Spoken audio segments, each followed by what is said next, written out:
Привет, друзья! В Советском Союзе автомобильная промышленность, в отличие от западной, не так стремительно развивалась. Но отечественные конструктора тоже не сидели сложа руки.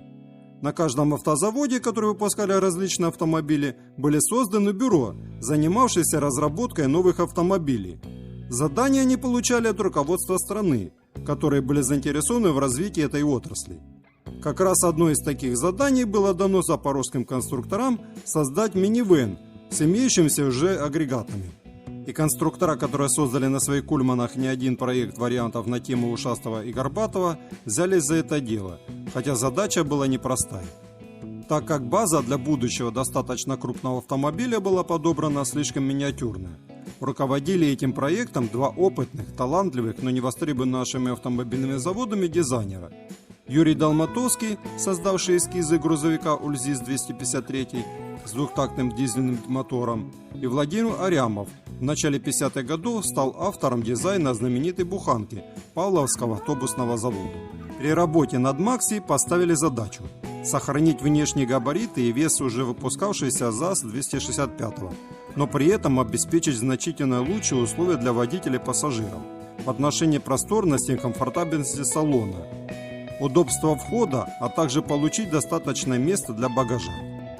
В основу малолитражки ЗАЗ-265 Макси легла полувагонная компоновка, которая дает максимум возможностей использования длины автомобиля.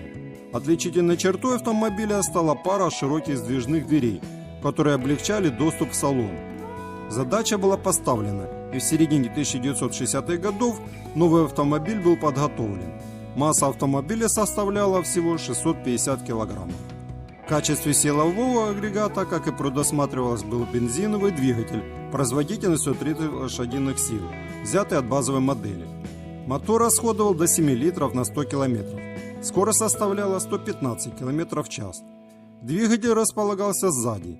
Именно любовь Юрия Ароновича Долматовского с заднеприводным автомобилем помогла ему окончательно принять расположение двигателя. Хотя он и прорабатывал и вариант, где двигатель и коробка располагались спереди поперечно, а ведущими были передние колеса, однако этот вариант был отвергнут. Подача охлаждающего воздуха к двигателю осуществлялась через отверстия и полоски в широких стойках боковин, а отвод воздуха через терморегулятор и полость крышки задней стенки. Доступ к силовому агрегату обеспечивался через наружную дверцу в задней части автомобиля и внутреннюю, стенки моторного отсека. Днище кузова сделали на основе стальной балки поперечин. Кузов изготовлен не из металла, а стеклопластика. Отдельно хочется отметить сиденья водителя и пассажиров. Фронтальные сиденья были смещены на 34 см, задние на 15 см. Кресла водителя и переднего пассажира были поворотными, установлены на шарнирах и были изготовлены из пластика и обшиты поролоном, и подносились прямо к дверному проему. А чтобы передняя подвеска и рулевое управление не мешали ногам водителя и пассажиров, их подняли вверх, выше колен. Таким образом и ноги, и педали получили больше свободного пространства. Даже поместилось справа запасное колесо. В результате Макси получил всего вагон и компоновкой по сравнению с седаном более просторный салон, большой багажник и лучший обзор дороги из-за руля. В ноябре 1967 года Макси вышел на дорожное испытание, где получил положительный результат. Например, за устойчивость хоть и получил удовлетворительную оценку, но по плавности хода ничем не уступал ЗАЗ-965А, а по некоторым позициям даже обошел Горбатова. А по обзорности спереди ему вообще не было равных. Но не обошлось здесь без недостатков. Самую низкую оценку получила позиция емкости багажника и доступ к нему.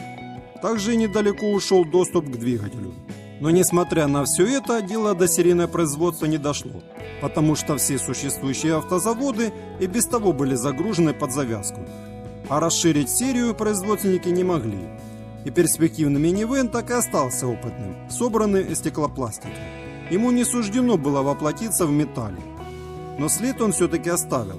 Кузовные панели одного экземпляра сохранились до наших дней в одной из коллекций. И если мой ролик вам понравился, ставьте лайки, подписывайтесь на мой канал. Также приветствую ваши комментарии под видео. Желаю всего хорошего. Пока-пока.